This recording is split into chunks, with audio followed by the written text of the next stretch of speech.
Assalamu alaikum wa rahmatullahi wa barakatuh. A gurguje za mu yi bayani kan yadda mutum zai duba farashin da kowace banki take bayarwa na dala a ƙasarmu ta Najeriya. Da farko za ka shiga cikin Chrome naka. Idan ka shiga cikin Chrome naka kamar yadda na shiga cikin nawa yadda kuke gani, to sai mutum ya je wajen search, sai ka rubuta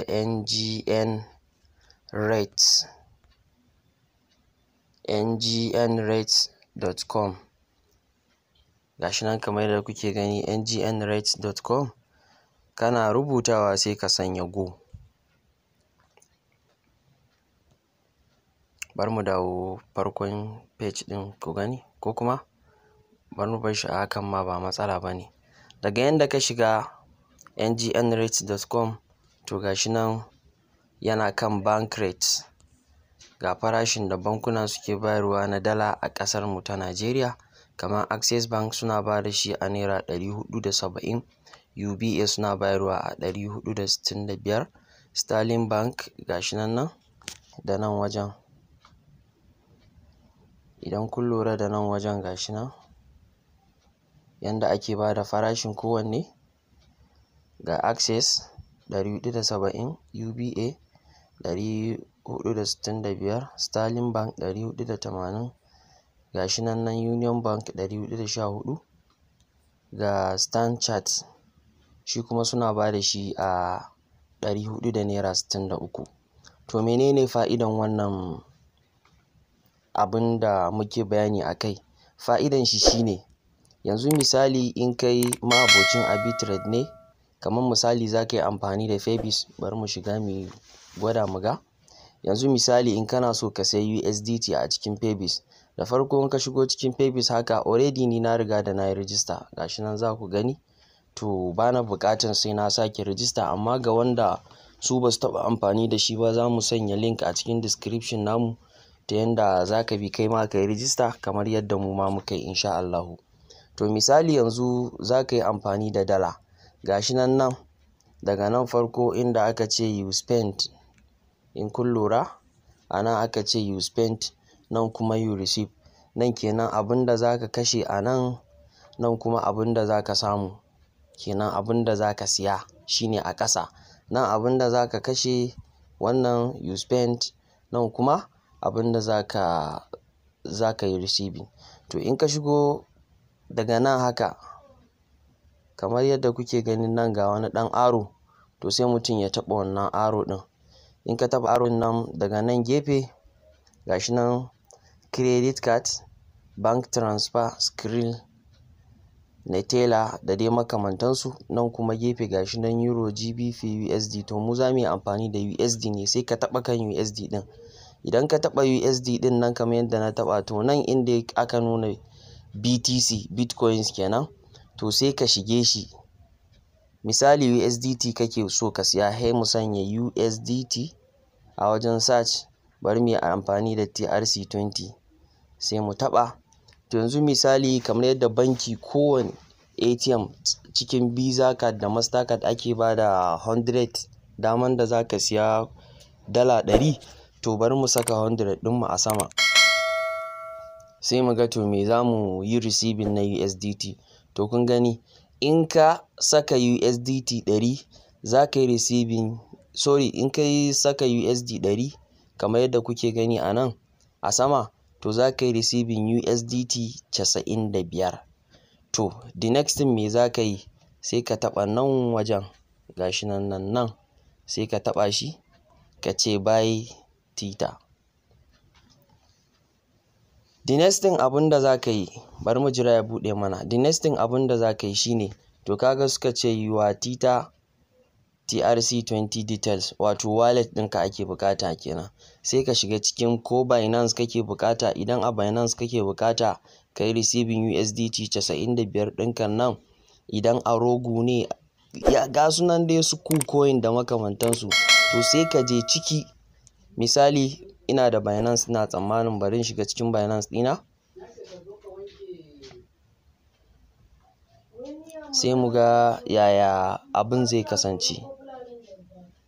To yauwa kamar yadda na shiga cikin Binance ɗina, misali sai in taɓa deposit. Sabis ɗin ne kaman bashi da ƙarfi.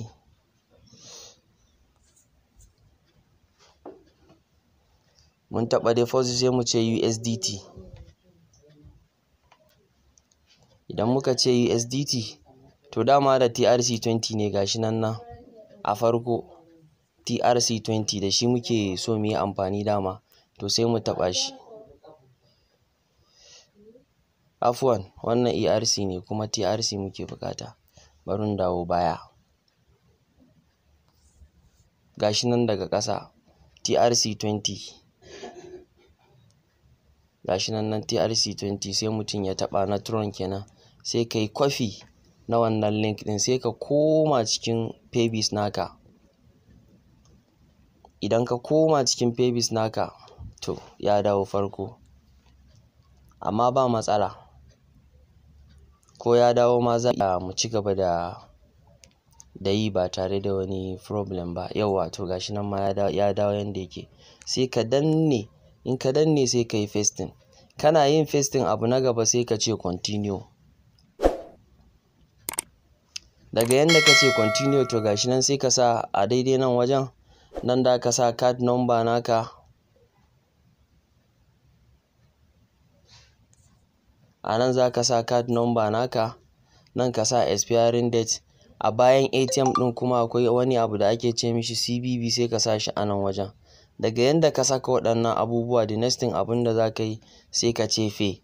Kana ce pay za su turo maka da code daga bankinka. Kana sa wannan code ɗin shikenan automatically sai suka kwashe kuɗin.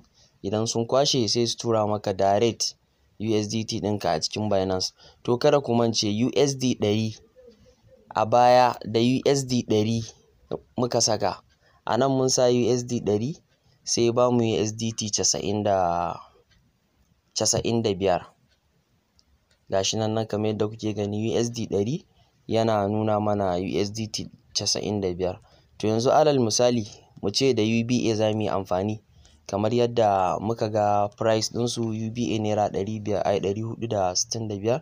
To sai mu ce 465 sau 100 naira 46,500.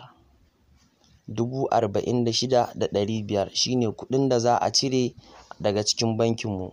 Idan an cire wannan kuɗi daga cikin bankinmu, abu na gaba kuma shine wannan USDT ɗin a yanzu haka nawa ne price ɗin shi a cikin Binance. Idan mutum zai yi P2P sai mu je mu duba. Idan muka je muka duba sai kuma mu zo mu yi lissafi mu ga to shin riban nawa za mu samu. Kada ya amince wancan 46,500.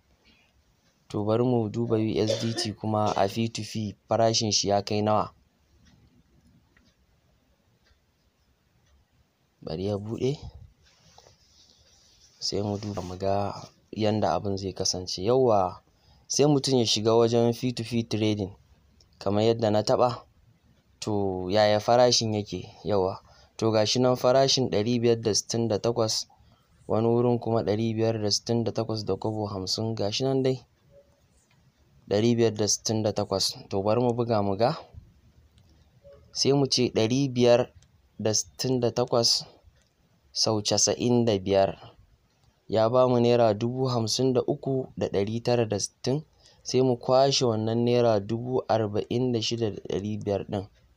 Kun ga kenan idan muka yi wannan abin a wannan lokaci muna da ribar naira 7,460. To wannan shine a takaice ta yanda mutum insha Allahu in dai amfani da waɗannan abubuwa zai sami abin da zai rufa wa kanshi asiri insha Allahu ba tare da wani matsala ba. Ina ga a daidai wannan lokaci, a daidai wannan wuri za mu tsaya insha Allahu. Saura a tsimaye mu a bidiyo na gaban Allah da shi ma da mu zo da wani sabon al'amarin wanda insha Allahu hanya ce wanda mutum zai samu rufin asiri. Ko da ya yi karatun boko to babu ruwan shi da mutum aikin gwamnati kaza musamman ma yanzu yanda al'amura suka rincaɓe. Ka yi karatun ka yi komai amma samun aikin sai zama aiki.